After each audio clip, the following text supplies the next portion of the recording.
La commune s'appelait Cheval Blanc parce que les gens ne savaient pas lire. Donc il y avait un cheval blanc, ils savaient que c'était une auberge à l'époque. Partout, c'était les auberges Cheval Blanc avant la Révolution. C'est le cheval blanc ou le lion d'or? Ou le lion d'or, suivant c'est au lion d'or. Et nous, c'était le cheval blanc. Donc ça a sans doute lié à Henri IV, peut-être, avec ce cheval. C'était le panache, lui. Là, c'était le panache. Donc là, effectivement, le bâtiment a été en activité jusqu'en 2011 en tant que bar. L'hôtel, ça s'est arrêté en 2006. Donc, tous les espaces ont été hôtel. Ici, c'est la partie restaurant et bar. Donc, c'est un lieu qui est vraiment emblématique de Saint-Denis parce qu'on le retrouve pratiquement sur toutes les cartes postales qu'on voit par ici. Effectivement, on voulait remettre aussi revaloriser un patrimoine local, donc dans la revitalisation de Cœur de Bois. Le premier sujet qu'on a abordé quand on est arrivé sur cette opération, déjà il y avait tout un travail en amont qui a été fait, de faisabilité, il y avait tout un process. C'est ce que je vais expliquer tout à l'heure. Oui, c'est vrai. Pas mon Je peux rien expliquer, moi. Je passe à l'étape 2. L'étape 2, c'était comment faire en sorte de remettre en état ce bâtiment qui avait quand même subi les outrages du temps, sachant qu'on est sur un assemblage de différentes époques, avec certaines parties où on a un sous-sol et d'autres non. Donc on avait quand même toute une difficulté structurelle, ou en tout cas des incertitudes structurelles à gérer sur le projet. Mais le postulat de base, c'était de dire qu'il fallait à tout prix le réparer, de ne pas venir le transformer pour faire un bâtiment contemporain, bien au contraire, mais juste de venir, à la manière de médecin, remettre en état les choses. Donc ça, c'était le premier point, tout en ayant cette volonté de venir signaler par une intervention relativement contemporaine à l'échelle de l'entrée de ville, rue de Bagarre. C'est pour ça que j'appelle la bagagerie. Voilà, c'est le fait que ce bâtiment-là ait une nouvelle vie. Donc ça, c'était le deuxième point. Le troisième point, c'était de le remettre dans son contexte urbain. En fait, on est, comme tu le disais, à un carrefour, finalement, le centre historique de la commune. Et il fallait aussi suggérer la possibilité de recréer un espace public au sud, parce qu'on avait un grand espace laissé en jachère, disons, une ancienne corps de ferme. Et il fallait, par ce biais-là, remettre la possibilité aux usages intérieurs des LEOP à l'extérieur. Donc là, il y avait toute une notion de modularité, en tout cas de flexibilité dans ce qu'on souhaitait initier comme activité. Et le petit clin d'œil, c'était d'essayer de remettre au goût du jour les venelles qui existaient auparavant. En fait, on en a un qui existe, qui est toujours présent, mais qui vient de la mairie et qui va jusqu'au bâtiment sud, la partie sud de notre bâtiment, qui n'est pas exploité. Et l'idée, c'était de redonner une traversée, donc la possibilité de finalement partir depuis l'église, passer à l'école, aller dans l'espace public verdoyant et repasser jusqu'à la mairie par des venelles autres que cette rue-là, qui, comme vous voyez, en fait, a un trottoir très short. Donc voilà, il y avait toute une démarche aussi paysagère et urbaine qu'on a souhaité enclencher dans ce projet. Alors ce qu'on va voir à l'intérieur, c'est l'état d'avancement, donc voilà, il est ce qu'il est. Mais dans cette même démarche, on a essayé de garder au mieux ce qu'on pouvait garder. Voilà, il y a des parties de parquet qu'on a conservées. Certains morceaux ont dû être enlevés pour cause de fuite ou autre, mais voilà, l'idée c'est de garder au maximum les choses. Et dès qu'on pouvait, de valoriser l'aspect structurel de ce qu'on a réparé et de ce qui est conservé. Donc on est un peu dans un espèce de mélange d'anciens, de nouveaux, avec, disons, un minimum d'habillage de données sur ces ouvrages-là. Donc voilà, vous allez voir des murs en pierre, vous allez voir des IPN, vous allez voir du parpaing, vous allez voir des vieux parquets, du parquet neuf, voilà, tout ce mélange-là qui fait que finalement c'est une seconde vie qu'on redonne à ce bâtiment. On a rajouté une contrainte supplémentaire, c'est qu'on voulait aussi que le bâtiment soit étanche. Oui. Donc ça, c'est une contrainte aussi, parce que sur le vieux bâti, on peut avoir le point de rosée, etc. Avec le radon, parce qu'il y a aussi la question du radon sur les vieux bâtiments. Donc on a fait toute une coque étanche au niveau du bâtiment, donc avec des liners qui séparent avec les... Et donc on a aussi profité du projet pour travailler sur un réseau de chaleur. Donc il y a un réseau de chaleur qui alimente aussi ce bâtiment-là, qui va alimenter l'école. On fait un habitat partagé qui est situé juste en face, et puis il y a l'école publique aussi. Donc on est aussi dans cette notion aussi de développement durable. Juste un dernier point sur le processus. Au-delà du projet et de l'architecture qui en résulte, et du souhait de conserver ce qu'on a, ce qui préexiste. C'était avant tout la méthodologie qui a été somme toute très fluide de processus de projet, avec évidemment la maîtrise d'œuvre, la maîtrise d'ouvrage, les usagers, et tout ça s'est fait sur un temps relativement court, mine de rien. On a commencé le projet en 2019, nous.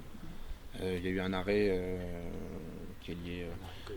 voilà, il y a eu le Covid, il y a eu aussi des contraintes financières qui a fait qu'on a dû revoir le projet, mais le plus important, si je devais avoir un mot de conclusion sur ce projet, c'était la capacité finalement à chacun des acteurs du projet de tirer dans le même sens et d'essayer de faire quelque chose ensemble, quoi. Et je me suis volontairement mis en retrait de la question de l'architecture en tant qu'architecte, plutôt prendre soin de comment on peut faire en sorte que tout le monde soit fédérateur en fait dans le résultat, parce que finalement on fait un tiers-lieu et c'est ce tiers-lieu là qui va être le pari gagnant s'il fonctionne, quoi. On a beau faire une architecture qui peut plaire ou pas plaire, c'est pas le sujet. Le sujet, c'est comment faire en sorte que ce bâtiment-là, cet espace, vive de lui-même après qu'on ait intervenu. Voilà, tu as signalé, effectivement, c'est un projet qui s'est fait en co-construction avec les citoyens. Donc avec du collaboratif et participatif, mais ça on va en parler tout à l'heure. Allez-y dans le chantier, attention au trou. Qu'est-ce que fait ce parpaing à côté des belles pierres qu'on voit? C'est tout un débat avec les gens qui participent à ce projet-là, soit de cacher, mais finalement c'est ne pas donner la chance à ce parpaing de raconter quelque chose. En fait, il raconte le fait qu'on a dû le démolir parce qu'il était complètement affaissé et qu'il a sa place et qu'on n'a pas forcément la volonté de le laisser recouvrir d'un placo, quoi. Donc voilà, on est sur du parpaing brut, tout simplement. Et c'est le contraste qu'on essaie d'opérer avec des matériaux nobles, les portes en bois. C'est cet côté un peu dissonant d'avoir des éléments pauvres à côté d'éléments plus riches. Qui fait que ça habille un peu mieux l'espace. Peut-être aller de l'autre côté, vous allez avoir une vue sur un beau château.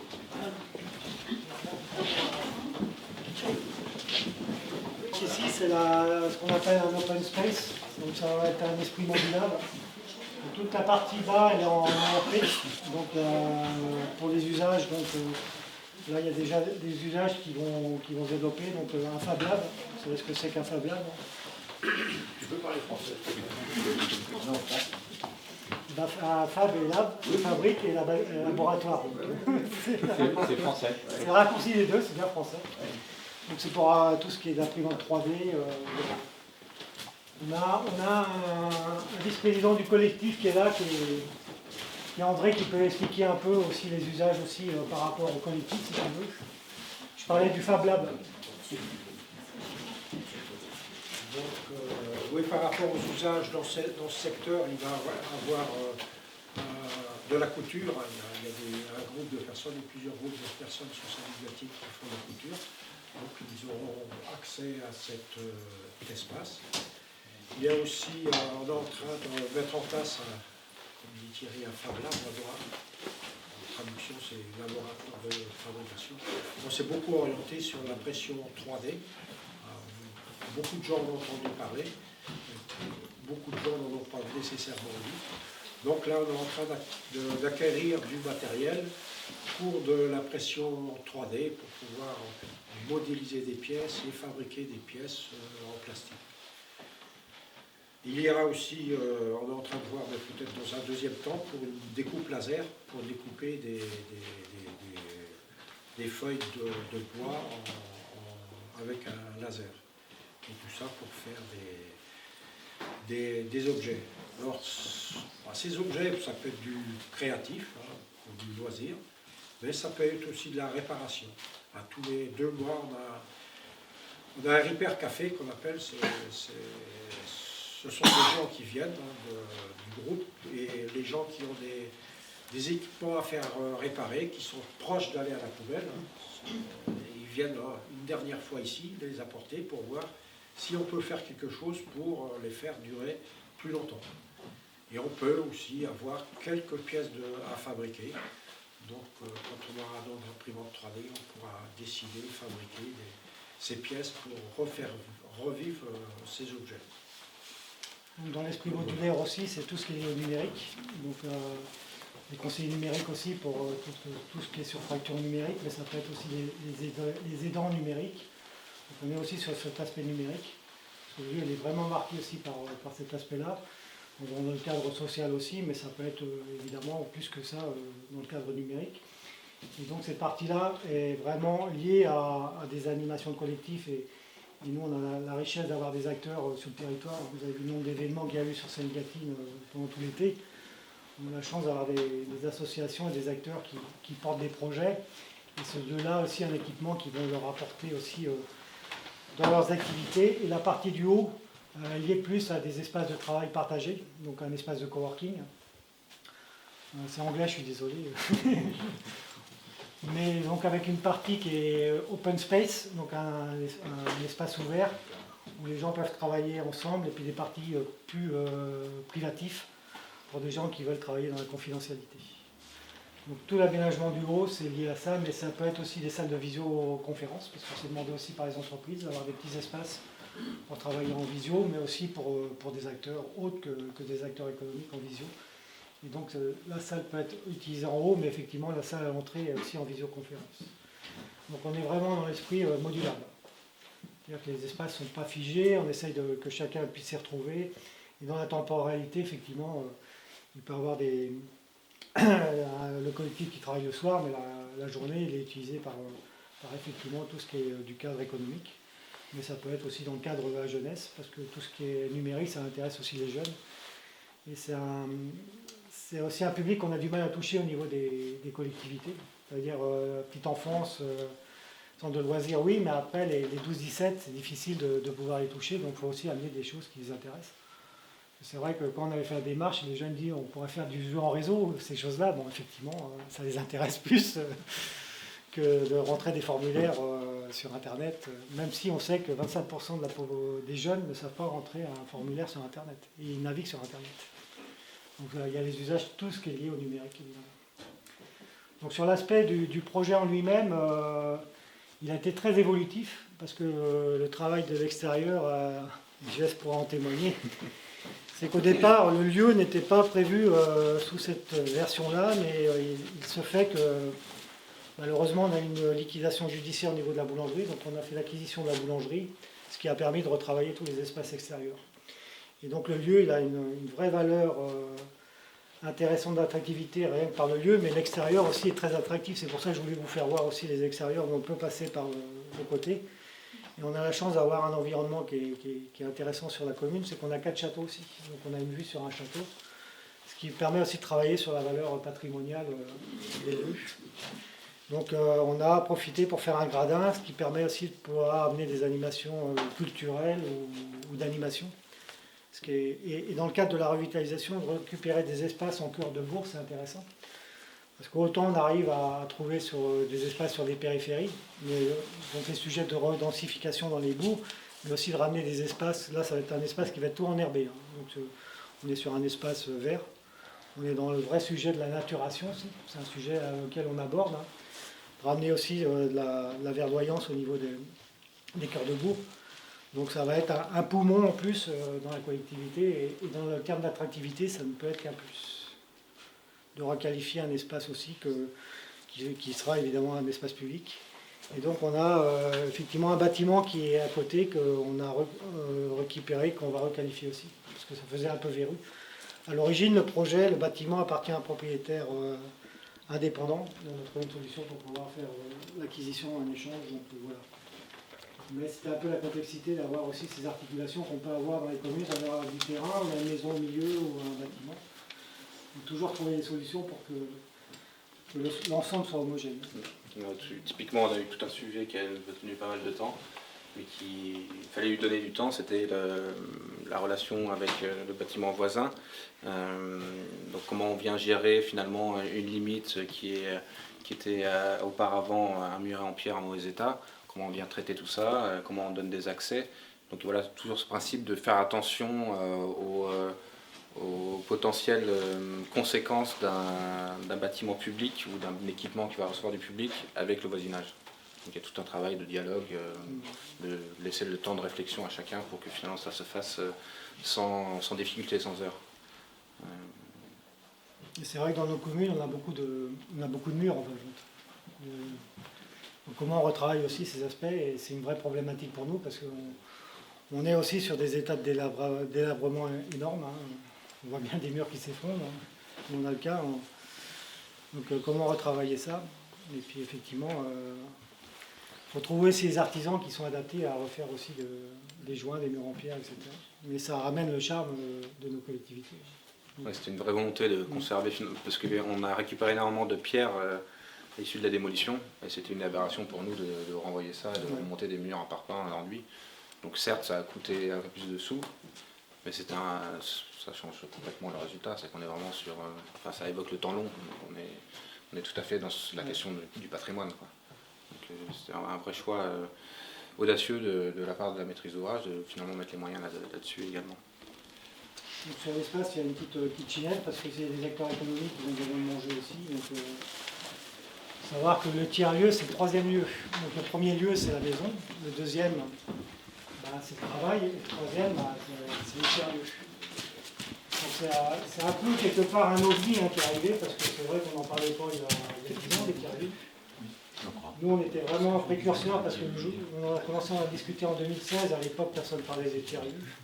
Le projet, ça fait longtemps qu'il est mis en réflexion et en action. Et là, on va tout vous expliquer un peu la démarche, parce qu'en plus, c'est une démarche collaborative.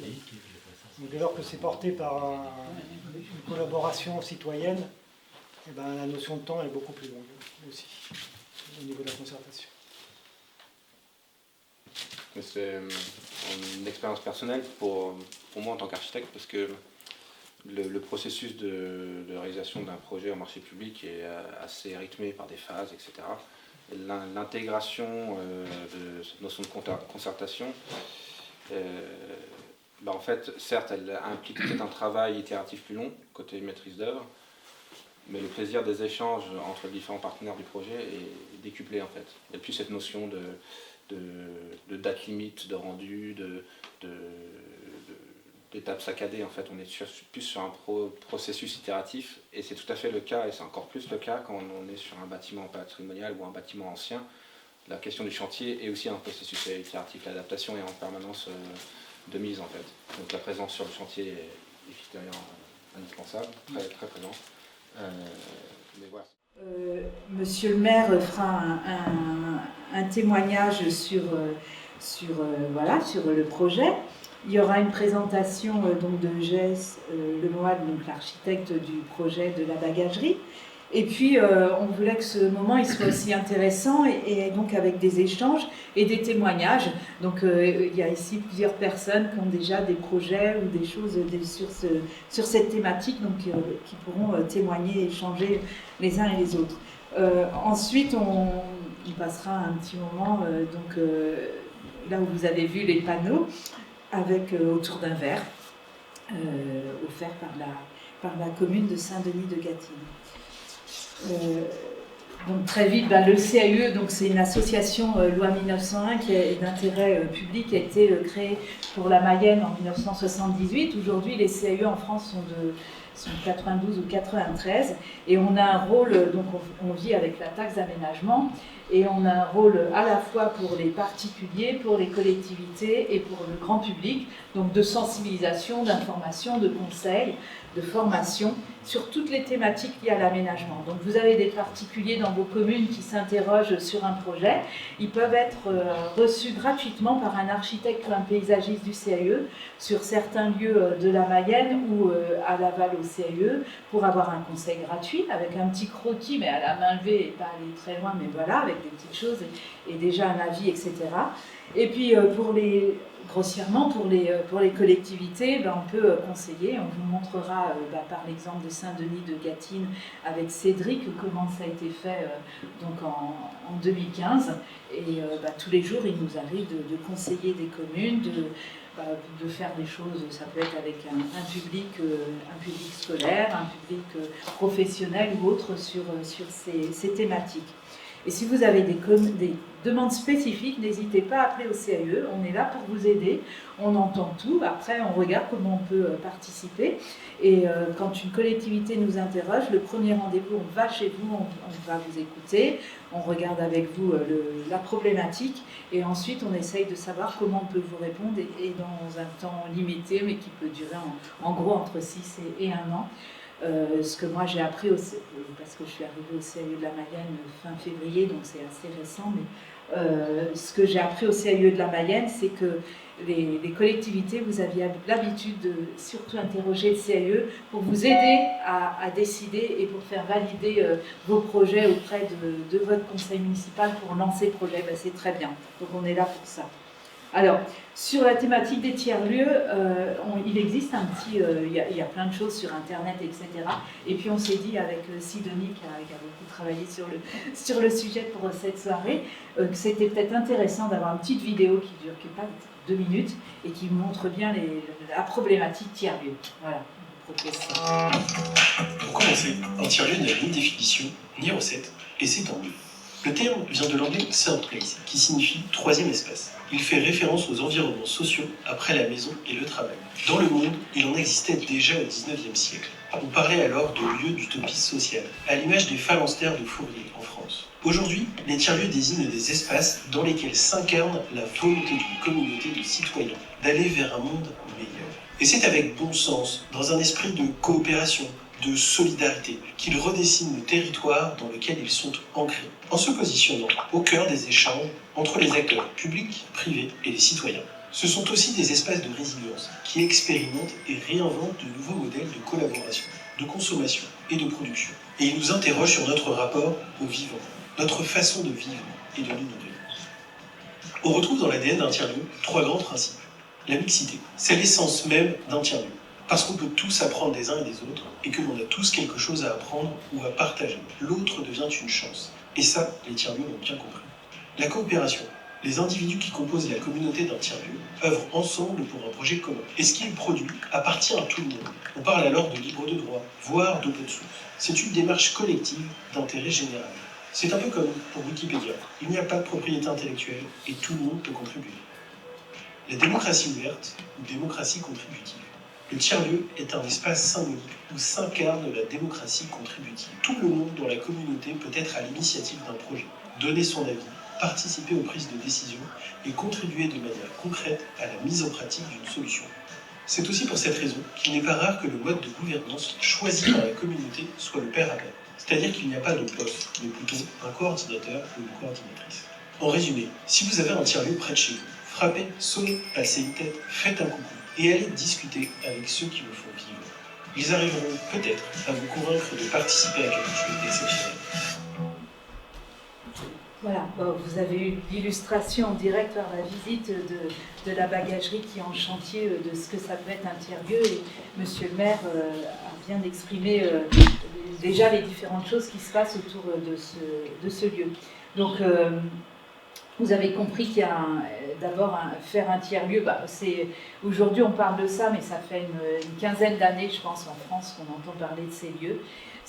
Voilà, il y a des modes, il y a des choses qui se passent, et aujourd'hui c'est ce mot-là qui ressort, pour essayer à la fois de faire revivre des lieux, ou faire vivre aussi des endroits, ça peut être des grandes villes, mais ça peut être aussi intéressant sur un territoire rural.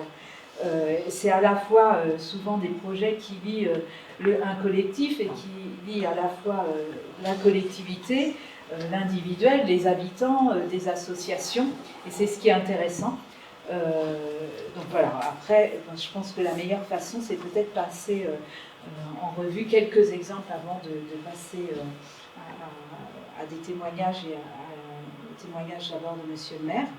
Donc voilà, ce soir on avait essayé de faire venir des gens qui ont créé un tiers-lieu qui est à Chêne-Une dans le Maine-et-Loire, une commune de 1000 habitants, et qui est au bord de la Loire, qui attire beaucoup de touristes parce qu'ils font du vélo au bord de la Loire ou autre. Et donc c'est des personnes privées qui ont racheté une ancienne petite école de la commune et qui en ont fait un café-librairie. Il y a un jardin aussi. Donc il se passe plein de choses. Donc, ils ne pouvaient pas venir, ça faisait aller-retour 5 heures de route. C'était un peu compliqué. Mais ça s'appelle l'Idiot et c'est un lieu qui est très intéressant. C'est un lieu où on a envie de s'asseoir, de rester. Il y a un petit bar aussi. Voilà, c'est assez intéressant et c'est aujourd'hui un lieu d'échange et de partage. C'est soutenu aussi quand, pareil, vous pouvez trouver sur internet quand vous faites l'idiot.fr, non, l'idiot.org, vous pouvez voir ce que c'est. Donc ils ont diverses aussi actions, donc ça peut être, il y a des choses liées, des ateliers liés à la salsa, ça peut être du yoga, ça peut être, il y a plein de choses, aussi des choses autour du livre. On peut aussi commander des livres si on en a envie. Donc voilà, avec des événements, des ateliers, plein de choses assez intéressantes. Un autre exemple, donc ça, c'est pareil, on pensait avoir des personnes pour témoigner, mais en fait, c'était un peu compliqué pour ce soir. Et peut-être que certains connaissent déjà ce lieu qui essaye d'émerger, donc à Montreuil-Poulet, donc une commune de Mayenne. Et qui c'est un collectif, alors il regroupe aujourd'hui entre 80 et 100 personnes. En fait, la personne principale, je ne sais pas son nom, mais je ne me rappelle plus. Oui. D'accord. Cédric Monnier, voilà. Merci. En fait, il démarre à partir d'une chorale, je crois. Il y a aussi cette dynamique-là. Et en fait, donc, le projet initial, il pensait le faire dans l'église, qui est aussi intéressant parce que les églises, c'est quelque chose aussi qui est compliqué aujourd'hui à réutiliser. Elles sont plus ou moins utilisées, donc c'est aussi une belle valorisation du patrimoine. En fait, aujourd'hui, ce qui se passe, c'est que les travaux dans l'église sont... avec ce qui se passe, c'est devenu un peu plus important que le budget qui était prévu. Du coup, il se replie sur les 4 petites maisons qu'on voit en haut. Et donc, ça va peut-être changer de forme, mais voilà ce qui se passe aujourd'hui. Donc, c'est encore une autre façon, avec des histoires épicerie, bibliothèque, bistrot, friperie, voilà, jardin, enfin, ils ont plein de choses. Et c'est pareil, ces gens-là, on peut aussi les toucher assez facilement si on veut plus d'éléments sur ce projet. Ensuite, ça, je ne vais pas en parler beaucoup parce que je ne sais pas si vous en parlez maintenant ou après. Gaëtan Chadlot, maire de l'Arro, est là pour nous parler d'un projet très intéressant sur sa commune et il nous expliquera comment ce projet aussi est très participatif, associatif et à la fois en lien avec les habitants, les entreprises ou les artisans de la commune, et tout le monde s'y est donné, aussi bien la collectivité que l'ensemble des habitants. Je laisserai M. Chadlot parler du projet. Après, je pense que Cédric, tu vas nous parler de la genèse justement du projet de Saint-Denis-Gatine, parce qu'à un moment donné, le CAE est intervenu très en amont sur le projet. Ouais, c'était un de mes premiers projets de revitalisation. Le maire va vous expliquer plus dans le détail. En gros, la commune de Sainte-Gatine nous a contactés pour faire un projet de revitalisation. Donc, la première approche était de faire vraiment un état des lieux de la commune, faire un diagnostic sur toutes les problématiques existantes. Donc, de mémoire, il y avait la sécurisation des voies, l'embellissement, surtout les problèmes de vacances, de logement. Il y avait l'accessibilité handicapée. Bref, il y avait beaucoup de sujets, et l'objectif, c'était, une fois qu'on avait fait un état des lieux, on propose des solutions, et après on phase dans le temps pour avoir un projet avec des grosses orientations qui peuvent se faire dans le temps. Et le tiers-lieu, alors ça c'était pas un tiers-lieu à la base, c'était un... C'est pas dans... Je vais en venir en second temps, mais c'est plutôt quand on a fait le workshop avec les services. Donc, c'était dans la réflexion de... Là, vous voyez, par exemple, c'était l'idée pour renforcer un lieu de convivialité, d'interaction et d'échange. On avait proposé justement une sorte de petit lieu comme ça, qui n'était pas un tiers-lieu, mais après, ce qui est intéressant, c'est que on avait proposé un endroit, et finalement, avec les opportunités foncières, c'est un autre endroit, mais ça garde la logique globale. En fait, c'est ça l'idée, c'est d'avoir des orientations, mais avec une certaine flexibilité. Et donc, Tout ça pour dire que le projet du tiers-lieu n'est pas isolé, il rentre dans une logique, une stratégie globale.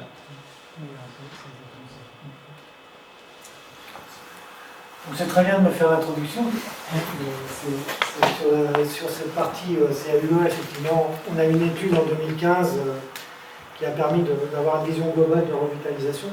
C'était le projet politique de 2014, donc on a eu une nouvelle mandature en 2014, et c'est vrai qu'on a vraiment voulu porter la question de la revitalisation à l'époque. Donc il y a vraiment un sujet important par le fait, effectivement, comme vous l'avez souligné, on avait des vacances, on a des espaces qui sont assez importants liés à l'histoire de la commune. C'est-à-dire qu'on a des grandes places par le fait qu'on avait des marchés bestiaux jusque dans les années 60, pour ça qu'on dispose de places. Et la vision qu'on voulait porter, effectivement, c'est d'avoir une vision globale de projection sur notre commune, sachant qu'effectivement, ça ne se fait pas sur un mandat, mais c'est se projeter sur 2, 3, voire 4 mandats, évidemment, parce qu'on n'a pas les capacités financières à porter ce genre de projet. Donc, et vraiment, la prémisse, c'est cette étude qui a été portée par le CAUE, qui a permis de faire l'état des lieux, quelque part, de la commune. Et donc, on a eu la chance, en 2016, d'avoir un workshop, donc c'est un atelier d'architecte rural. Je vais voir que c'est un truc qui est présent à l'époque. Donc, avec des architectes de Belleville. Donc, je sais qu'à l'heure actuelle, il y a toujours ces ateliers-là portés par vos services une fois par an, donc, suivant les différents aspects. Donc on avait à l'époque 10, je me souviens, il y avait 10 élèves, je crois, 12. On a accueilli, on leur a donné des vélos parce qu'ils puissent naviguer dans la ville. Et c'est ce que vous avez à l'entrée, donc on retrouve les maquettes. Et donc ils se sont projetés un peu, on leur avait expliqué un peu la commune, mais sans vraiment focaliser sur des lieux spécifiques. Donc ils ont travaillé sur l'aspect urbain, sur l'aménagement des places, mais aussi sur les entrées de ville, sur ces sujets-là. Effectivement sur l'aspect d'un tiers-lieu. Mais tout en ne sachant pas ce que nous, à l'époque, on ne savait pas ce que c'était un tiers-lieu.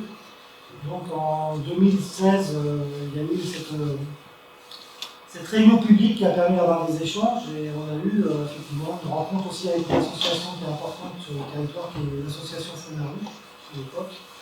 Et c'est un peu, c'est même cette association-là qui nous a incité à réfléchir sur les tiers-lieux. Nous, on ne savait pas ce que c'était qu'un tiers-lieu, évidemment.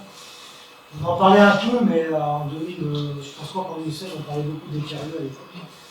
Ça s'est médiatisé énormément et effectivement, à partir de cette réflexion-là, on s'est dit pourquoi pas faire un tiers-lieu. Donc on a fait une étude de faisabilité, pour voir le potentiel si on pouvait porter ce sujet au niveau local.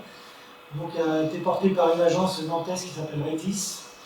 Donc ça a été différents ateliers d'évaluation des demandes, voir si effectivement on a des terreaux pour pouvoir recevoir un tiers-lieu. C'est bien d'avoir un bâtiment, mais à l'époque on n'avait même pas le bâtiment. Je pensais qu'un tiers-lieu, mais on n'avait pas du tout le bâtiment. Donc effectivement, on a vu qu'il y avait du potentiel des terreaux pour pouvoir semer cette graine pour avoir un tiers-lieu. Donc avec des échanges sur différents ateliers, donc, sur différentes réflexions, sur les enjeux, les objectifs d'un tiers-lieu, les besoins et les usages possibles, la rencontre avec les acteurs économiques, qui est aussi une réflexion, la gouvernance du tiers-lieu, donc les modèles économiques, parce qu'il faut aussi faire vivre, il faut économiquement aussi qu'ils vivent. Et puis effectivement, il y a aussi l'organisation des espaces et le nom et le logo du lieu. Donc c'était en 2018. Donc, par la suite, effectivement, on a fait une démarche collaborative aussi. Donc ça, c'est plus des démarches collaboratives et citoyennes. Je dis collaborative parce que participative et collaborative, c'est pour nous une notion différente. Quand les gens participent, ils peuvent avoir leur vision, mais ce qu'on cherche aussi, c'est d'avoir des acteurs qui ont un rôle aussi dans le projet. Donc effectivement, on a reconstruit le projet en sachant qu'on avait fait l'acquisition du bâtiment, donc le bâtiment que vous avez vu qu'en 2017. La réflexion était antérieure effectivement au bâtiment. On a beaucoup d'aspects où les gens disent on a un lieu qui est vide et on va faire un tiers-lieu. On a fait la démarche inverse, qui est un peu plus légitime si on veut. Donc c'était avec le cabinet Atmosphère. Et donc là, on a fait la co-construction du projet, sachant qu'il y avait les besoins de chacun. Donc on a essayé de voir pour répondre à l'ensemble des besoins. On s'est aperçu rapidement que le projet il était dimensionné financièrement trop important par rapport à la commune. Je dis ça parce qu'effectivement l'acteur On avait fait un copil, effectivement le fond était dans le copil, et on s'est aperçu qu'on ne pouvait pas porter la partie bâtiment, il y avait besoin d'un atelier. Je vais dire ça parce qu'après tu vas pouvoir témoigner là-dessus. Effectivement, on ne pouvait pas porter ce projet, ça veut dire l'espace que vous voyez extérieur, il y avait un atelier pour pouvoir faire tout ce qui était déco, mais tout ce qui était aussi déco du Foin de la Rue. Vous connaissez tous le Foin de la Rue, c'est le festival de musique. Effectivement, il y a une grosse partie déco où il y a le recyclage de matériaux avec du matériel, ce qui permet de faire la déco. Et effectivement, il y a la nécessité d'avoir un bâtiment. Sauf qu'effectivement, à mon temps, le fait est que le volume financier du projet ne pouvait pas se faire en une seule phase. On avait éventuellement envisagé de le faire en 2 phases. Et donc, on a plutôt orienté que sur la partie revitalisation du bâtiment. Donc vous avez à peu près l'estimatif à l'époque des travaux, avant projet sommaire. Donc on était à peu près 1 300 000 euros. Et donc c'est dans le cadre de la revitalisation aussi, c'est ce qui nous a permis aussi de faire le réseau de chaleur. Et on a allé plus loin parce qu'on a aussi un bâtiment qui est occupé à l'heure actuelle par des services civiques qu'on veut réhabiliter. Donc c'est une coloc, ils appellent ça la coloc, comme il dit ainsi. Et effectivement, on veut requalifier pour faire de l'habitat partagé. Donc orienter aussi la question de l'habitat avec l'outil tiers-lieu. Donc effectivement, on va rentrer dans les contraintes. Là, il y a aussi les contraintes architecturales. Donc les contraintes, je l'ai expliqué tout à l'heure, c'est que le projet initial n'est pas du tout le projet final. Ça veut dire qu'on n'avait pas, par exemple, on a fait l'acquisition d'une boulangerie qui n'était pas initialement le projet. Donc il a fallu revoir aussi à la marge, même plus qu'à la marge, le travail des aménagements extérieurs, parce qu'on est vraiment dans un projet de revitalisation de cœur. Cette notion de tiers-lieu, ça s'inscrit dans cette vision globale, mais c'est important de le dire que le projet politique, c'est quand même la revitalisation de cœur. Donc on a pu porter effectivement, avec les aides de l'État et les opportunités qu'on a pu avoir aussi sur des subventions, donc la chaufferie mutualisée, chaufferie bois. Et puis, comme je disais, l'acquisition d'une ancienne boulangerie, vous voyez, le bâtiment est aussi grand que le bâtiment qu'on requalifie.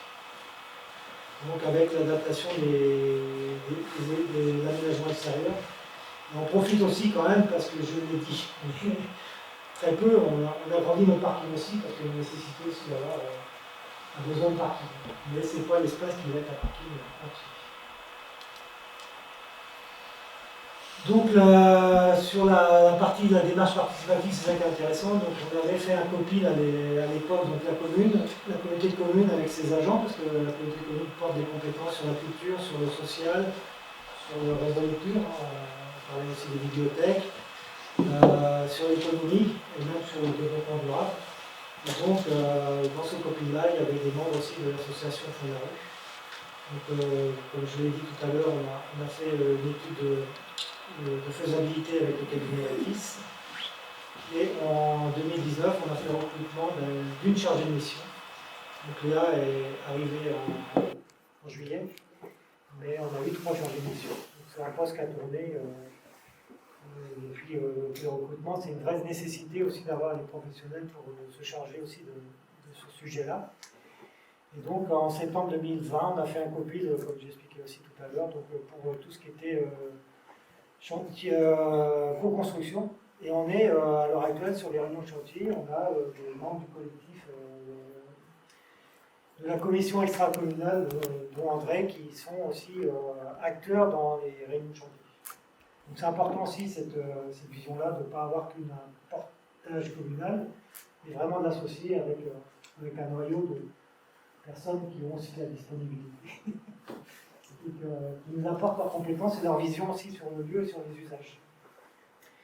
Et donc on a créé en septembre la commission extra-communale, sachant que la représentation c'est la minorité est quand même communale. Donc, les élus sont minoritaires dans la commission. La volonté c'est vraiment que ce soit les citoyens ou que le collectif soit majoritaire. Donc on a fait un vote pour le lieu, un vote par internet et en local.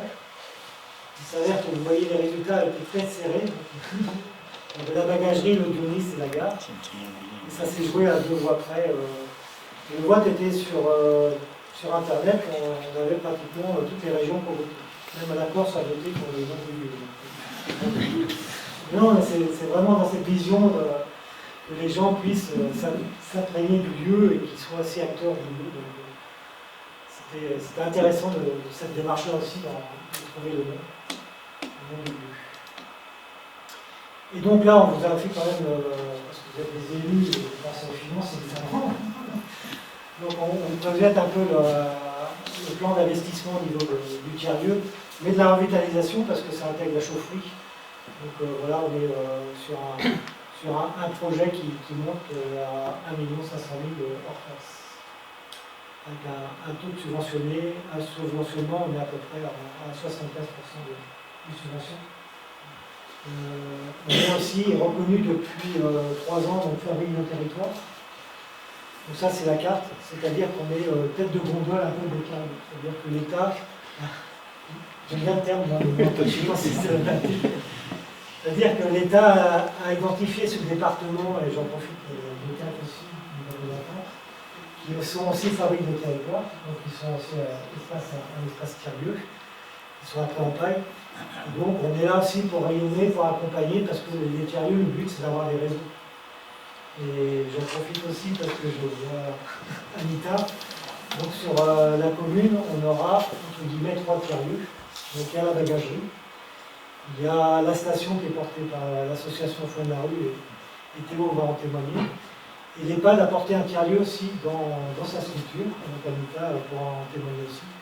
Donc je pense qu'on sera la collectivité où il y a 3 tiers-lieux sur la collectivité. C'est dans un état d'esprit en fait. Et je pense que, plus particulièrement pour l'EHPAD, s'il n'y avait pas eu ce projet de bagagerie, il n'y aurait jamais eu cette réflexion au niveau de l'établissement. Et c'est pour ça que c'est important aussi cette question intergénérationnelle. Mais on a la chance d'avoir des associations qui travaillent les uns avec les autres dans l'intergénération. Donc le projet, il a pris une dimension aussi haute sur la revitalisation. Je parlais effectivement de l'habitat partagé. Donc toute la partie du haut de cette école, c'est la rénovation d'une colonne de 4 chambres à l'étage. Donc qui existe déjà, donc en état plus le vétuste. Donc on va le requalifier. Et donc le bas, on intègre effectivement un besoin pour l'école, parce qu'on ne va pas non plus déloger tous les besoins d'école. Effectivement, il y a une caisse qui contient l'espace de sieste et de motricité. Et récemment, on a une grosse problématique sur la bibliothèque. On a une bibliothèque, malheureusement, qui est un militaire qui a un état très dégradé. Donc on va intégrer la bibliothèque ici, dans cet espace-là. Et cette notion de bibliothèque avec un tiers-lieu, c'est aussi dans une certaine logique la proximité de ces équipements. On va enrichir encore plus l'espace. J'ai essayé de faire court. N'hésitez pas à poser des questions. Mais voilà un peu la démarche. C'est vraiment sur une démarche collaborative et participative. Ce que j'expliquais quand même, dès lors qu'on est sur une démarche, il faut multiplier le temps par 2. C'est-à-dire, si c'est 18 mois de travaux de réflexion, on est à 6 mois. Je vais faire court. On essaie de changer.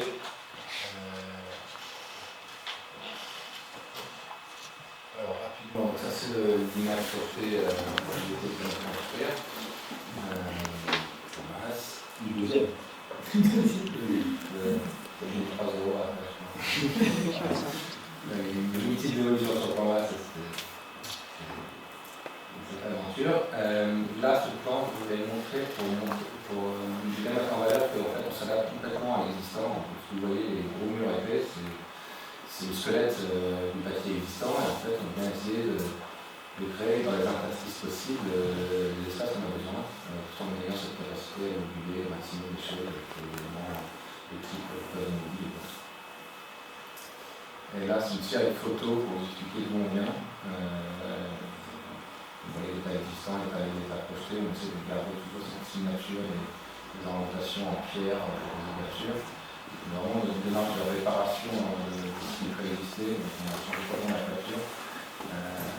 Et on s'est permis d'avoir cette petite adaptation en bois pour faire signal, comme je disais précédemment. On passe une évolution. Donc le travail paysager qui a été fastidieux pour les artisans, parce qu'il fallait démonter pierre par pierre, on va monter pierre par pierre. Donc, heureusement qu'il y avait celui-ci là qui était très passionné par ce qu'il faisait, et il a fait ça avec beaucoup de plaisir, donc c'était assez chouette de le voir évoluer sur ce chantier-là. Vous voyez l'état existant, enfin mon chantier c'était quand même juste les murs capables de se tenir, mais le reste était pratiquement dégradé.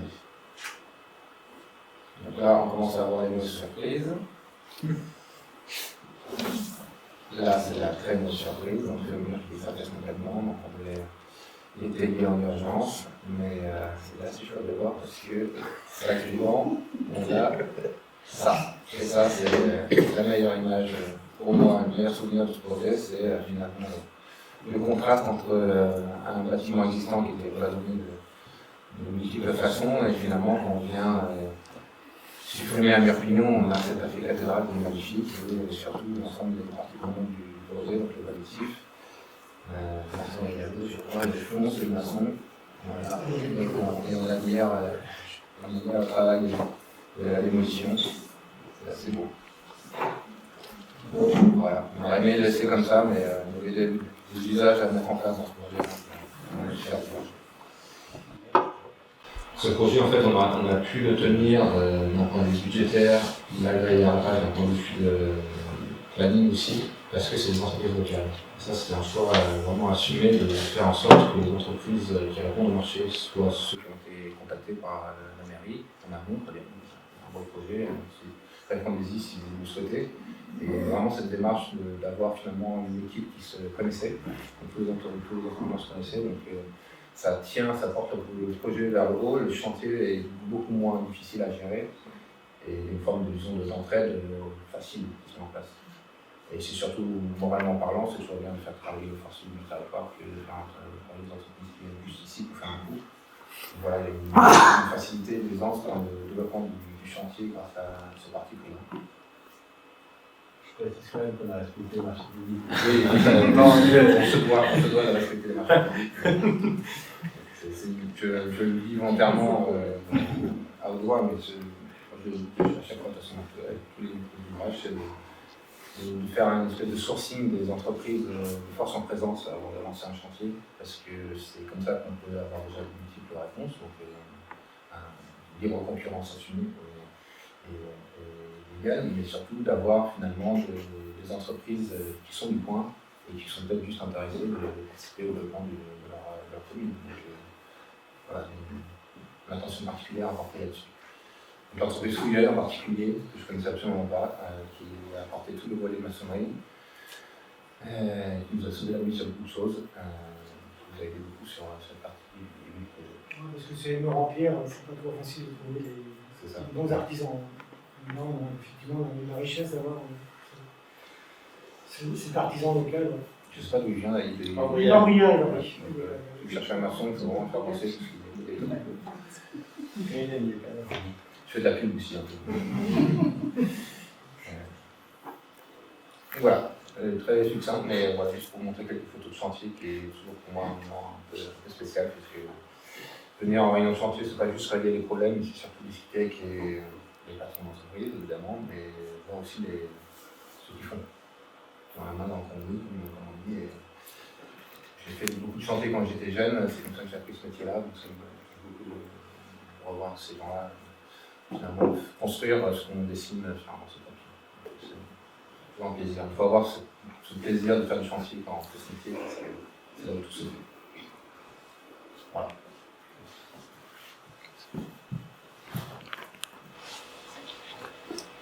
Je ne sais pas, monsieur le maire, si on commence par les échanges avec les personnes qui sont déjà sur votre commune, donc avec l'EHPAD et puis On va des images qui vont expliquer un peu le projet aussi de l'association Fonds.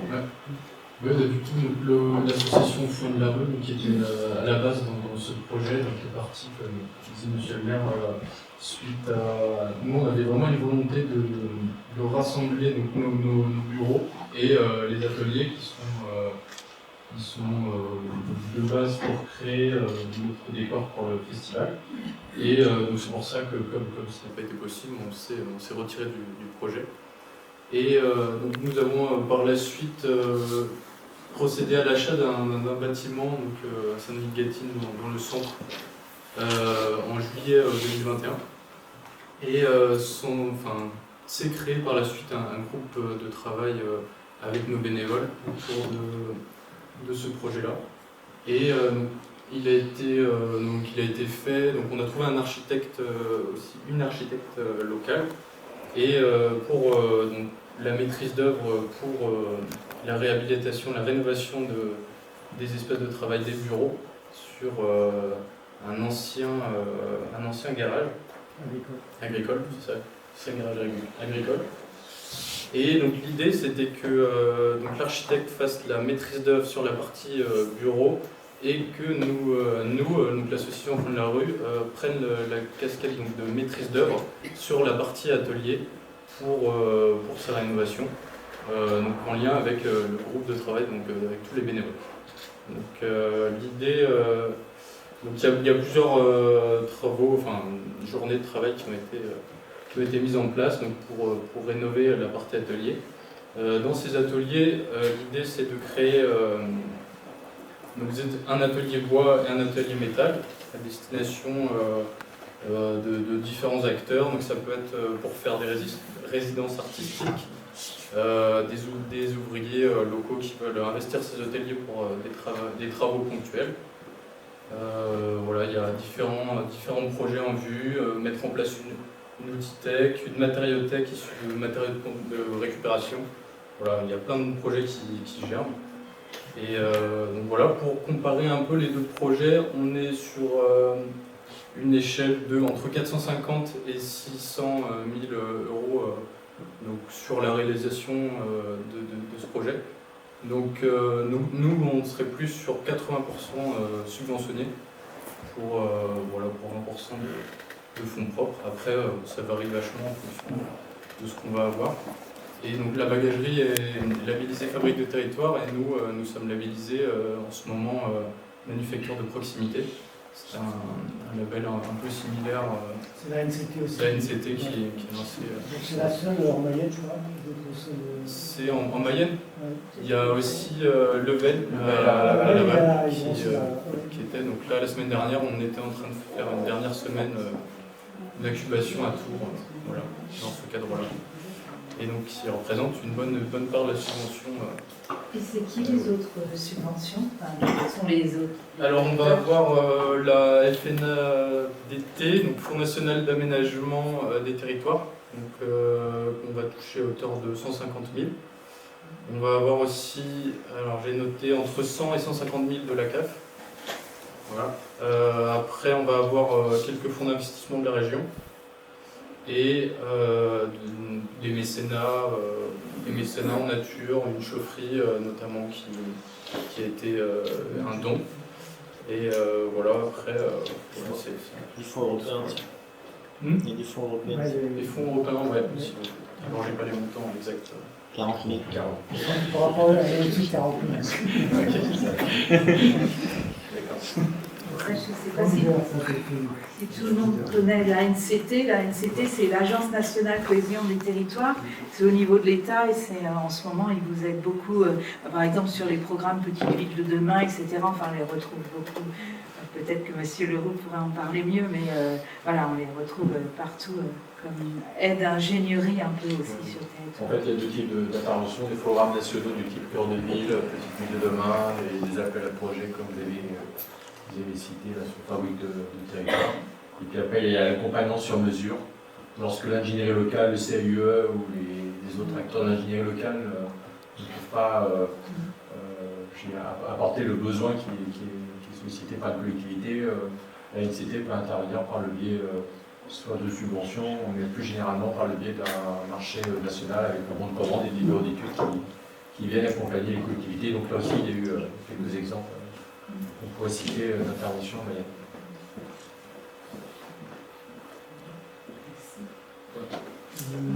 Oui, les Je ne cache pas que je rappelle pas.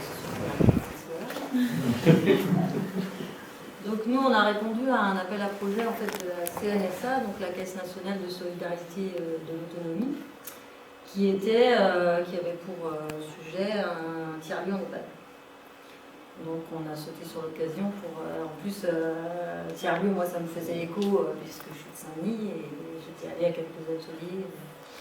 Voilà, et puis ça va répondre aussi à quelques problématiques qu'on a en interne, c'est que changer un peu l'image négative qu'on a des EHPAD pour pouvoir s'ouvrir un peu plus sur l'extérieur. Et puis on manque de place à l'intérieur de l'EHPAD pour pouvoir faire des activités. En plus, on s'ouvre beaucoup sur l'extérieur, notamment avec le Foin de la Rue. On participe beaucoup aux ateliers d'éco, donc le Foin de la Rue vient à l'intérieur de l'EHPAD. Et puis on a aussi ouvert on a un nouveau projet qui est pour les aidants aidés du territoire. Donc on a commencé depuis le mois de janvier. Et donc ils viennent au sein de l'EHPAD pour des activités. Demain je emmène un monsieur sur la balle pour pouvoir souffler un petit peu et pendant ce temps-là on s'occupe de l'aider. Voilà, il y a plein de choses, hein. Il y a eu des massages, voilà. Et la problématique, c'est que les gens de l'extérieur ont du mal à venir aux activités dans l'EHPAD.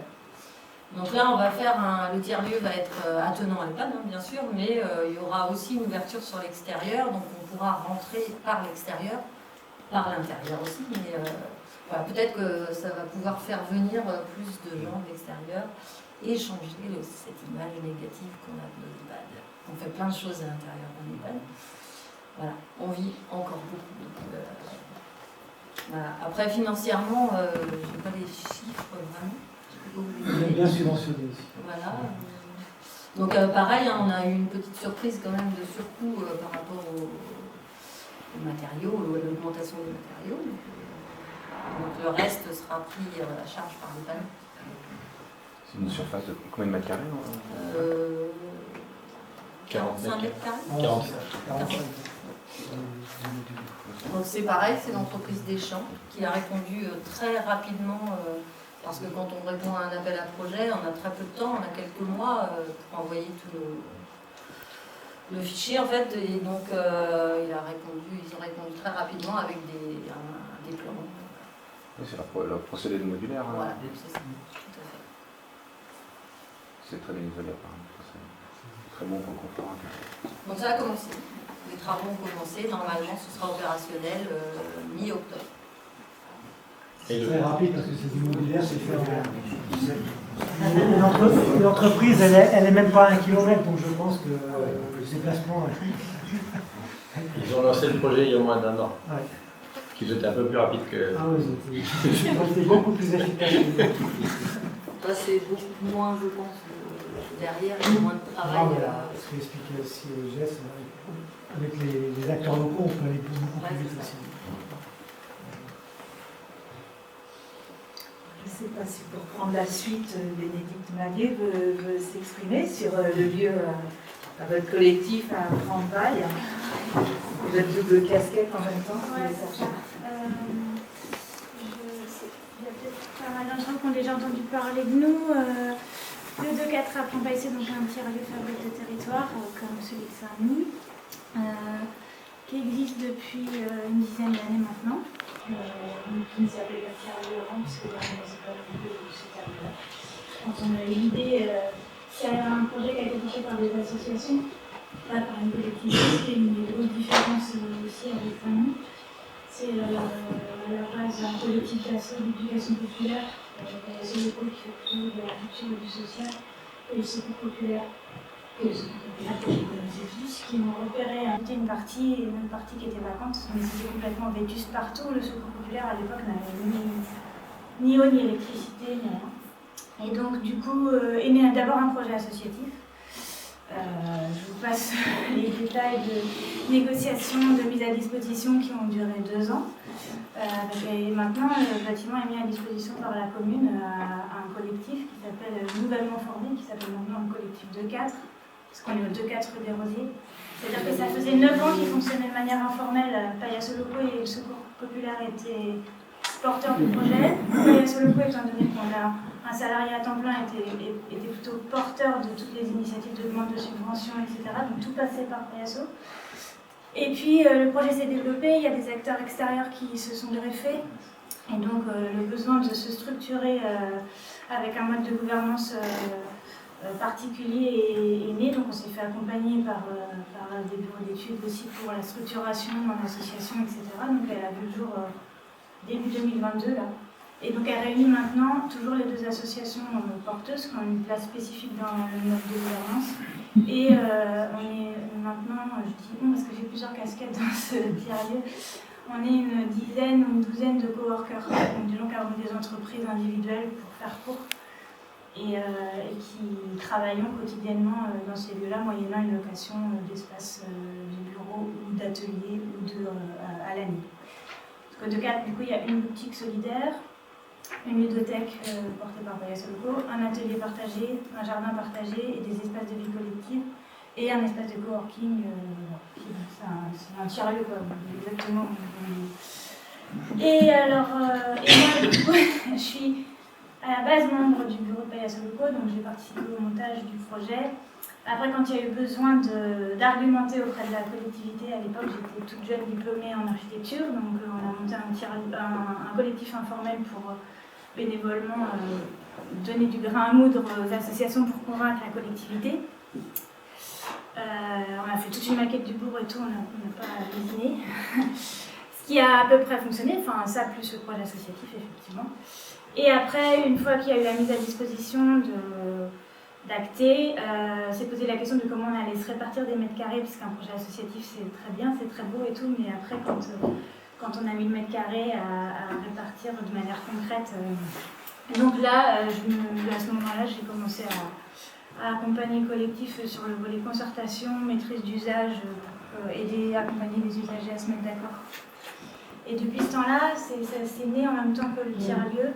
On monte un festival tous les 2 ans qui s'appelle Habiter là, et qui est un prétexte pour, comment vous dire, le but en fait c'est rénové principalement par les bénévoles tous les 2 ans. Et en fait parce que le tiers-lieu, la définition du tiers-lieu c'est qu'il est fait par ses usagers, donc il est nécessairement évolutif. Et donc ce fonctionnement-là nous permet de faire des chantiers de réadaptation du lieu tous les 2 ans. Donc il y a 15 jours de chantier participatif avec l'aide d'artisans en fonction des besoins. Mais du coup, pour programmer ce chantier participatif, il faut savoir de quoi on a besoin dans le chantier participatif. Donc est né en amont 3 mois de concertation, habitants, élus, usagers du lieu, que j'anime moi. Après, on confie le cahier de recommandation de la concertation à une équipe de maîtrise d'œuvre, architectes, paysagistes, designers, en fonction des besoins qui font des propositions d'intervention qui sont ensuite prises en charge par les artisans et les bénévoles. Donc c'est un fonctionnement très particulier qu'on reproduit tous les 2 ans, qui est assez lourd, qui dure du coup 5 mois d'activation du lieu comme ça, mais qui nous permet d'avoir cette chance de garder une espèce de modularité réelle et permanente, ce qui fait aussi qu'on rentre un peu dans des schémas de ce qu'on appelle maintenant en archi la permanence architecturale, qui est un autre mode de fonctionnement qui fait que les archis habitent le lieu en quasi-permanence et permet de définir les enjeux du projet au fur et à mesure. Sauf que d'habitude, la permanence architecturale telle qu'elle est envisagée, on embauche un archi qui vient vivre 1 an, 2 ans, 3 ans sur le site. C'est différent parce que moi je ne suis pas embauchée pour vivre là, j'habite ce village, ma profession je l'exerce à cet endroit-là. Et du coup, le fait est que je suis là tout le temps. Et que donc tous les 2 ans, quand on me demande de faire la concertation et d'accompagner les usagers sur le volet architectural, je bénéficie de ça sans que le collectif ait besoin d'assurer une permanence architecturale en tant que telle sur le long terme. Voilà, et c'est pas très loin d'ici, hein, donc il faut venir visiter. Et il y a Habiter là 2023 en préparation en ce moment. Et les premiers, ça commence en janvier et c'est un gros défi. Ça commence Habiter là, ça commence en janvier et le chantier a toujours lieu les 2 dernières semaines d'avril. Donc autant vous dire qu'en termes d'autorisation et tout ça, on est sur des trucs... les équipes de maîtrise d'œuvre travaillent sous forme de workshop, ne font pas de rendu, ni de plan d'exé, etc. Enfin, c'est un montage qui est complètement à côté des montages conventionnels en archi et tout, mais qui nous permet, parce qu'on est un terrain d'expérimentation. Et on le fait aussi financer à ce titre-là, parce que, et on a des équipes de maîtrise d'œuvre qui changent tous les 2 ans, ce ne sont jamais les mêmes. Donc un espèce de bâtiment qui se raconte lui-même au fur et à mesure en fonction des gens qui interviennent et des volontés des usagers en fait qui donnent le là tous les 2 ans en disant non, on va plutôt mettre l'argent là. Et on a très très peu d'argent pour le chantier. En général, on a de chantier à proprement parler, on a 6 000 €. Et après, tout le reste, c'est de l'ingénierie. Habiter là, ça coûte plus cher que ça, mais on a aussi une programmation culturelle, on fait venir des artistes sur le territoire pour nourrir la réflexion autour de ce lieu-là, de ce que c'est un tiers-lieu, de ce que c'est un territoire rural. Et donc c'est toute une programmation. C'est pour ça qu'on appelle ça un festival, parce qu'il y a 3 mois de concertation avec un cycle de conférences en parallèle sur la thématique qu'on s'est fixée, plus des résidences artistiques, et à la fin, ce fameux workshop des super équipes de maîtrise d'œuvre qui acceptent de se prêter à ce jeu complètement fou. Parce qu'après, il faut qu'on fasse les demandes d'autorisation qui font qu'un mois après le workshop, on peut commencer les travaux. Donc à chaque fois, c'est...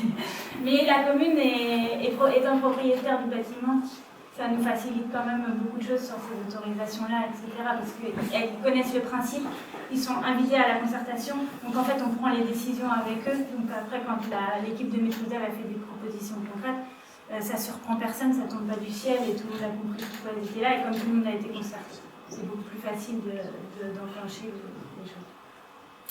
Bon, je parle toujours trop, On peut continuer avec M. Chadlot. Vous parlez de votre projet. Petit village du sud-ouest mayennais, 250 habitants, toutes taxes comprises. 3 mandats consécutifs où il fallait protéger une abbaye du XIe siècle, donc avec tous les impératifs de nos grands amis, les architectes des bâtiments de France. 3 mandats qui ont coûté environ 2 400 000 €. Donc même avec les aides, il faut ramener ça à l'échelle de 250 habitants. Donc un village qui a été un petit peu abandonné. Sur le mandat précédent, l'idée c'était de se dire, on remet à plat le bourg, on vend notre patrimoine, qui se casse la figure, parce qu'on avait des maisons, des choses comme ça. Le village était orné de pancartes à vendre. Donc on a fait une grande braderie et on a vendu nos habitations entre 10 et 15 000 €. Sur le mandat précédent, on a refait une salle communale dans les règles de l'art, c'est-à-dire pas de ciment en joint de pierre. Et puis on a remis également à plat l'ensemble du bourg et au niveau paysager, sécurité, etc. Et ce pour un chantier d'1 200 000 €. Donc ça c'était le mandat précédent, mais déjà sur le mandat précédent on avait défini qu'il y avait cette obligation de mettre à plat les choses, de se débarrasser du patrimoine, de recréer cette attractivité de traverser le village. Le mot, il était à peine sur les lèvres des gens à ce moment-là, mais voilà comment c'était parti, et on s'était dit, on prépare pour que le mandat précédent soit celui de l'animation. Donc, on avait, pour régler ça, la mise en place de la municipalité ne pouvait pas fonctionner comme elle fonctionnait avant, c'est-à-dire maire adjoint, conseil municipal.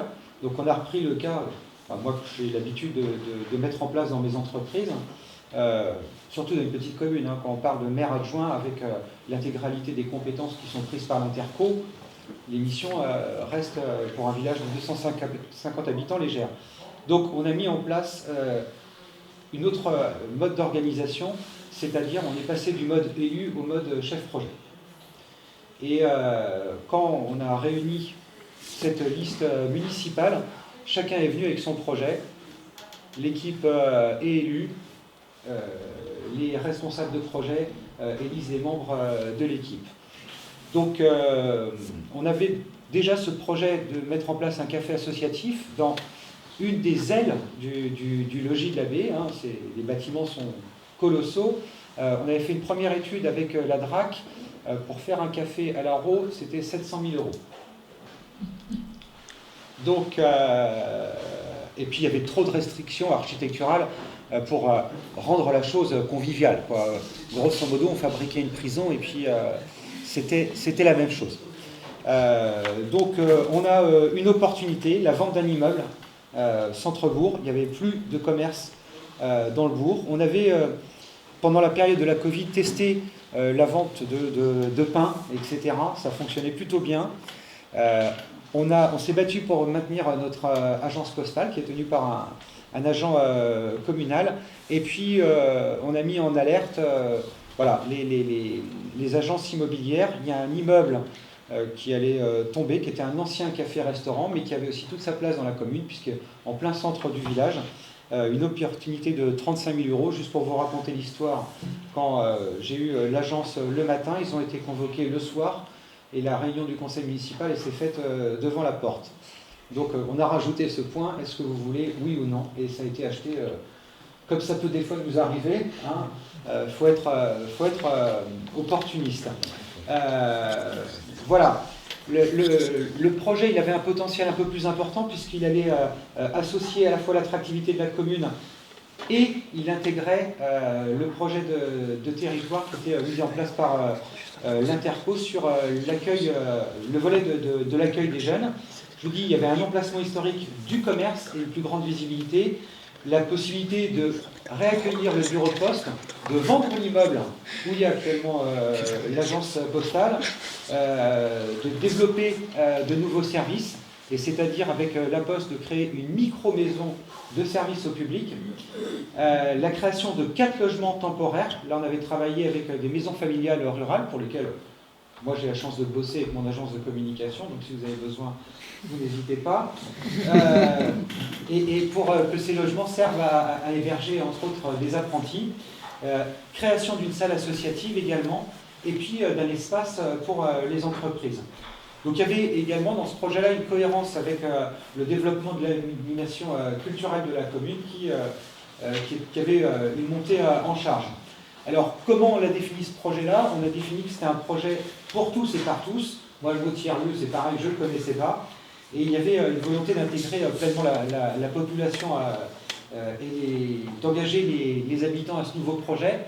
Donc à chaque fois qu'il y avait une vente dans la commune, les notaires étaient tenus de lui donner les coordonnées téléphone, les adresses mail des nouveaux habitants, parce qu'aujourd'hui on va dire presque plus de lien. On voit des papiers circuler, mais on a le nom de personne. On rencontrait systématiquement les nouveaux habitants et on les a intégrés à ce projet-là. On s'est rendu compte d'ailleurs que c'est ces nouveaux habitants qui avaient eux-mêmes des travaux à faire chez eux qui se sont rendus dans l'avenir le plus disponible. Ils ont fait un choix de la ruralité, hein, ils quittaient des grandes villes, ils faisaient un choix et ils intégraient en même temps ce projet.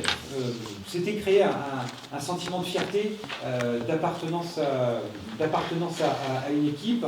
Donc l'avant-projet en phase de devis, travail collaboratif pour les membres de la commission, c'est-à-dire élus, habitants, sur les possibilités, établissement des devis, montage financier, voilà, on n'a pas de DGS, hein, donc c'est ce formulaire dans les petites communes qui s'en occupe. On a fait intervenir les services de l'État, c'était le premier projet qui intégrait un projet de territoire. Donc la préfecture est venue, on les a pas étranglés, mais on a essayé de tirer le maximum de jus au niveau de la DETR. La Poste a été partie prenante aussi sur cette question. Et puis, on est tout de suite parti sur une proposition de prise en charge par les habitants d'un certain nombre de travaux. Soit des artisans, alors moi je suis plutôt d'accord avec vous, je dirais même que c'est eux aussi qui payent leurs taxes sur notre territoire, donc à un moment donné, hein, on rajoute aussi ce retour, on est très content de bénéficier de cette manne. Et puis, voilà, en tant que chef d'orchestre sur la communication, vous êtes architecte, moi mon métier c'est plus la com, faire un choix de communication multicanaux. Donc ça c'était aussi très important, donc développement de nos comptes Instagram, Facebook, newsletter et tout le reste. Le coût de l'opération hors achat du bâtiment, on est sur 258 000 euros. Mécénat communal, parce que là, on a eu des très très belles surprises. Donc, notre couvreur nous a offert maintenant on arrive à 8 000 euros de travaux. L'entreprise Tailleur de Pierre, vous avez du mal à en trouver, on en a un dans la commune, nous a offert 25 000 euros de travaux sur la façade. Mon agence a offert 12 000 euros d'assistance à maîtrise d'ouvrage. Et les habitants ont investi 35 000 euros de démolition et de travaux. En temps, et voilà, c'est l'économie qui a été faite. Ce matin, j'avais rendez-vous avec le menuisier de la commune. Il nous offre 10 000 euros de travaux ainsi que l'intégralité du bois pour faire le bar. Donc DETR 62 000 euros. La bosse, on communique. Le FCTVA 18 000 euros. Bref, on est sur un reste à charge de la commune d'environ 78 000 euros sur un projet comme celui-ci. La communication, donc je vous dis, on a essayé de faire très très fort. On a cherché tous les moyens. Télévision, la PQR, la radio, tout ça pour que les gens aient aussi ce sentiment d'appartenance, se renforcer au projet en disant « Ah ouais, on s'est vu à la télé, là c'était nous les bénévoles, machin ». Donc ils étaient très contents. Beaucoup de visites de chantier aussi avec les habitants. 17 week-ends de travaux. Les 17 week-ends du vendredi après-midi au dimanche, avec 14 personnes en permanence en bénévole. Donc c'est pour ça que ça monte très très vite. Alors, les comptes rendus de chantier, je m'en suis occupé, puisque je m'occupais de l'assistance à maîtrise d'ouvrage, mais on a essayé de les animer un petit peu différemment, c'est-à-dire qu'ils étaient très alimentés en photo, et puis voilà, on mettait aussi à l'honneur les entreprises locales. Juste un exemple en matière de communication, ce week-end on recevait l'ensemble de la Mayenne dans le cadre des Nuits du patrimoine. C'était l'occasion d'inviter tous les bénévoles, ainsi que tous les artisans voilà, à partager un verre. C'est une autre manière peut-être de travailler. Je ne sais pas si c'est un tiers-lieu, en tout cas ça s'en approche. Et voilà, on a fait l'achat du bâtiment en novembre l'année dernière, et pour une réception de chantier qui doit avoir lieu au mois de décembre. Le bâtiment, c'est 300 mètres carrés, tout compris avec 4 logements autonomes et une pièce commune pour ces 4 chambres avec sanitaire. Donc voilà la petite histoire. Ça fait des lieux à aller voir, que ce soit après en paille, à l'Arro, ici avec les projets qui vont encore avancer et se terminer aussi. Et puis peut-être que monsieur Nain, vous pouvez terminer avec... oui, il y a peut-être aussi, vous avez peut-être envie de dire d'autres choses, et peut-être des personnes ont envie de partager d'autres expériences. Aussi avant. On va aussi autour d'un verre, autrement. Simplement, j'aurais une petite remarque par rapport à tout ce qu'on entend. C'est pas facile, mais on sait très bien que ça tourne vite. C'est-à-dire qu'aujourd'hui, on fait ça, on fait cet équipement-là. Demain, dans combien de temps, on ne sait pas, mais ça évolue tout le temps. Et ce qu'on essaie de faire également, c'est trouver, dès maintenant, de réfléchir aussi à une possible réutilisation des locaux. Parce qu'on a trop vu par le passé, on fait un local, bing, bang, qui correspond à ce qu'on souhaite, et puis au bout de quelques années, je sais pas, peu importe, eh bien on se trouve, merde, ça y est, c'est fini, l'allant qu'il y avait, je dirais le sentiment des élus, parce que c'est comme tous les élus, ça tourne, c'est pas toujours les mêmes. Il suffit qu'on ait une équipe motivée, dynamique, des bons communicants, malgré tout. Eh bien, on s'en sort très bien quand même. Eh bien, c'est bien. Il arrive parfois un peu de sommeil, et puis ce qui a été mis en place par le passé a une autre, malheureusement, perd peut-être pas son utilité. Et donc, ce qu'on souhaite, c'est que derrière également, il y ait cette réflexion de au cas où, ne pas rester dans la beauté de l'instant, mais d'essayer de réfléchir à une autre destination quand c'est possible, parce que tout n'est pas possible. Quand on fait une salle de sport, pas évident, quoi. Par contre, quand on fait des des locaux comme ceux-ci, là, demain, ça peut être transformé en autre... voilà, c'est assez facile. C'était dans la réflexion de base. Hein, voilà. Mais ça, on l'oublie, enfin, on le signale pas sous... Oui, mais de plus en plus, on demande aux architectes, aux professionnels, justement, aux concepteurs, d'essayer de réfléchir à qu'est-ce que ça peut devenir, à l'évolution, etc. On parle de plus en plus de lieux aussi qui ne servent pas. Une école, on sait que ça sert à un moment donné, mais tout le long de l'année, ça ne sert pas. Et il y a des périodes, même des week-ends ou autres, où ça ne sert pas. Donc aujourd'hui, on parle beaucoup de tout ça. Donc vous avez raison, oui. Et il faut prendre en compte, bien sûr. Et le dernier sujet que je voulais dire, c'est par rapport à l'innovation, parce que j'ai entendu beaucoup parler aussi d'innovation. Insistez, n'hésitez pas à insister auprès de nos collectivités, régions, départements, etc., d'ouvrir les crédits à l'innovation. Ça a été quand même quelquefois, enfin souvent, parce que ceux qui essuient les plates, c'est toujours les mêmes. Ce sont souvent les mêmes collectivités. Et donc on essuie, hein, on crée, et puis à côté, il y a peu de subventions. Par contre, ceux qui arrivent après, parce que on comprend, c'est super comme projet, etc. Donc c'est du copie, hein, on se copie tous les uns les autres, hein, c'est comme ça. Eh bien, bénéficier de subventions. Et ceux qui créent, qui innovent, sont souvent à la course, et puis on peut. Donc n'hésitez pas à promouvoir, enfin à demander. On a un élu régional ici, hein, on a des élus départementaux. Moi, c'est ce que je fais dans les contrats qui sont proposés par le département, je demande systématiquement à l'innovation, mettez des crédits à l'innovation. C'est souvent le dernier article ou quoi que ce soit. Mais au moins, pour ceux qui créeront, il y a des possibilités d'aide. Voilà. Et puis pour rappeler que c'est le premier département en déploiement numérique. Comment ? En France, le premier département à 100% en déploiement numérique. Oui, il faut le souligner. Je suis dans du SMO aujourd'hui. Je dois finaliser. C'était uniquement par rapport à ce que je disais, les réseaux des tiers-lieux. Donc il y a une opération qui était l'année dernière au GP4, qui s'appelle On s'ajoute collectif. Donc c'est un cycle de rencontres à destination effectivement des collectifs de tiers-lieux, mais c'est ouvert à tout le monde pour voir un peu cette réflexion commune qu'on a avec la notion de réseau. Donc ça sera la bagagerie le 1er octobre, donc c'est à Sainte-Gâtine. L'année dernière c'était à Port-au-Prince.